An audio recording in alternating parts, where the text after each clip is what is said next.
Alors Marie-Claire Rioux, vous êtes la directrice de la scène nationale du Parvis. Le Parvis qui, on pourrait penser, part en vacances. La saison est terminée, la présentation de la saison prochaine a déjà été faite, il ne reste plus qu'à s'abonner et devoir choisir entre les 70 propositions de la saison Ça n'est prochaine. pas facile. Mais le Parvis, c'est aussi un très beau rendez-vous à l'extérieur, dans les plus beaux coins des Hautes-Pyrénées, durant tout le mois de juillet. Voilà. Ça s'appelle Visa pour la nuit. Alors, Visa pour la nuit, c'est un travail qu'on mène avec le département des Hautes-Pyrénées et avec différents partenaires, soit des associations, festivals comme le Festival Jazz à Luz. On co-réalise vraiment, on invente ensemble un projet chez eux. Voilà, donc ça donne évidemment un projet cousu main, vraiment c'est du cousu main. Ça n'est pas déclinable, où on peut mêler l'art de l'image, les arts du son, la musique, la vidéo et la danse et le théâtre dans un cocktail un peu particulier qu'on invente avec les gens. Il peut y avoir des pratiques amateurs, des pratiques professionnelles, et c'est aussi une manière pour les gens de partir à la découverte, de s'amuser. Alors, en plein été, on a aussi envie d'aller à la fois faire un peu de tourisme. Sur chaque spectacle de chaque station de Visa pour la nuit, on peut manger, se restaurer, déguster des produits locaux. Donc c'est un peu tout ça, c'est un peu la croisée de tout ça, mais nous ne sombrons jamais dans le divertissement là non plus. Oui, il y a Même toujours. si c'est joyeux, les gens viennent entre amis. C'est une belle sortie, effectivement, où on apprend quelque chose, on découvre un lieu. C'est peut-être aussi l'occasion d'aller découvrir des lieux. Je pense notamment à l'abbaye de l'Escaladieu pour ceux qui ne Tout seront à pas fait. encore allés, mais ça va commencer à Tarbes. Le 6 Voilà, juillet. c'est une habitude de commencer à Tarbes. Et là, c'est au Parc des Bois Blancs, Oui, dans le quartier de l'Aubadère. ouais, dans le quartier de l'Aubadère, avec le spectacle de la compagnie Densité, hein, que nous avons complètement produit ici, hein, dans le cadre d'une grande résidence, et que nous remonterons, Qui s'appelle qui Altérité. s'appelle Altérité, qui est une très très jolie chose, vraiment. Ce sera l'occasion de découvrir mais aussi ces jeunes Tarbais bigourdans qui ont réussi excellemment dans leur art. Oui, c'est-à-dire ils ont réussi parce que nous avons aussi créé les conditions d'une ouverture, hein, puisque Bouziane on a permis à Bouziane, par notre intermédiaire, de travailler aussi avec l'assistante de Yann Fabre.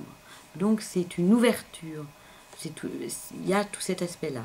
Voilà, c'est-à-dire qu'on ne peut pas, si vous voulez, ce qui fait il y a le talent, mais le talent ne suffit pas. Il faut absolument qu'il y ait confrontation, réouverture. Donc c'est une manière, c'est un chemin qu'il a fait lui. Il faudra l'interroger, mais c'est quelque chose qui nous a, nous, beaucoup intéressés, qui a intéressé Coraline Lamaison, qui l'a vraiment aidé dans ce parcours, ainsi que les interprètes. Bouziane est interprète, il y a d'autres interprètes, les gens viennent aussi d'ici et d'ailleurs. C'est un peu l'idée, ici et ailleurs. C'est aussi ça le projet. Ici et ailleurs, on pourrait l'écrire de deux manières. C'est un peu aussi à l'image, notre saison, elle est à l'image de la couverture de la plaquette. Que vous retrouverez un petit peu partout Voilà. dans le département. Ça sera la danse cheville au corps au Parc des Bois Blancs, donc à Tarbes.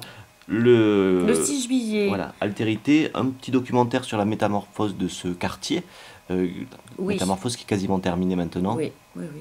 Et puis, c'est aussi le principe de Visa pour la nuit. Il y a une projection en plein air, sur grand écran. Et là, ça sera Faire kiffer les anges. Oui. C'est un film ancien de Jean-Pierre Thorne qui est très très intéressant à revoir sur les quartiers. Donc ça, c'est la journée du 6. Voilà, il y en a encore 7 autres. Ouais, on va les détailler Oui, oui, rapidement. on les détaille rapidement. Avec ce que vous disiez en partenariat avec les grands festivals aussi du département, ça sera le cas avec, dès le lendemain d'ailleurs, avec le festival Jazz à Luce. Jazz à Luz, voilà, où là, c'est vraiment une soirée consacrée à l'improvisation, puisque c'est un jazz d'improvisation que le festival de Jazz à Luz, c'est le contrebarriste Barry Gay et Thomas Howard, qui est un danseur que nous avions accueilli il y a quelques années ici, qui vont travailler pour une espèce qui s'appelle une improvisation au sommet. Donc là, c'est vraiment quelque chose de... Quand nous allons au festival de Jazz à Luz, on arrive avec quelque chose d'autre. Un rapport, un lien un peu au jazz, et puis autre chose. Une espèce de petite plus-value du Parvis. Euh, Pour l'abbaye de l'Escaladieu, j'ai envie de dire que c'était un film, il y a d'autres rendez-vous, il y a un rendez-vous musical, mais c'était un film qui s'imposait dans le Oui, lieu. Des hommes et des dieux, c'est un film magnifique de Xavier Beauvois. Le projeter là-bas, dans le silence un peu de l'abbaye, c'est formidable. Et le silence viendra juste après un très beau concert d'Anas Habib. Absolument. De musique arabo-andalouse. Ça sera le 12 juillet. Direction le Val d'Azur ensuite, dès le 13 juillet. Le 13 juillet, une journée consacrée un petit peu au handicap, puisque dans le Val d'Azur, comme ils inauguraient comme ça leur chemin de montagne, de promenade en montagne qui va être labellisé de manière à pouvoir permettre aux handicapés moteurs notamment de faire cette promenade. Nous avons souhaité travailler un petit peu avec Emmanuelle Laborie, qui sera la marraine de cette journée. Donc il y aura un petit peu de théâtre comme ça sur le parcours.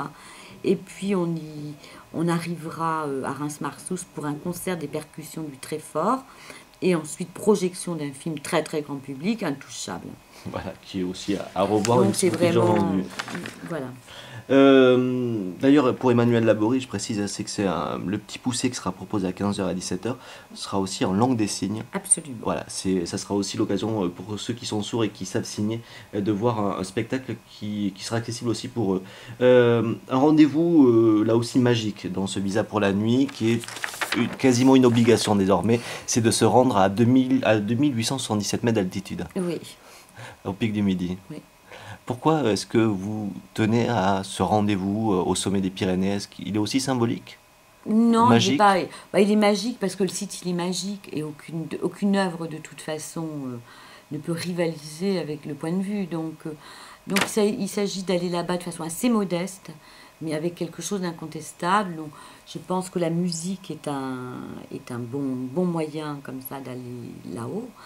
Il ne s'agit pas d'aller là-haut avec quelque chose par exemple, qui serait une farce. Je pense que ça ne pourrait pas coller. Le site est extrêmement prégnant, extrêmement puissant. C'est une expérience que d'y aller là-haut.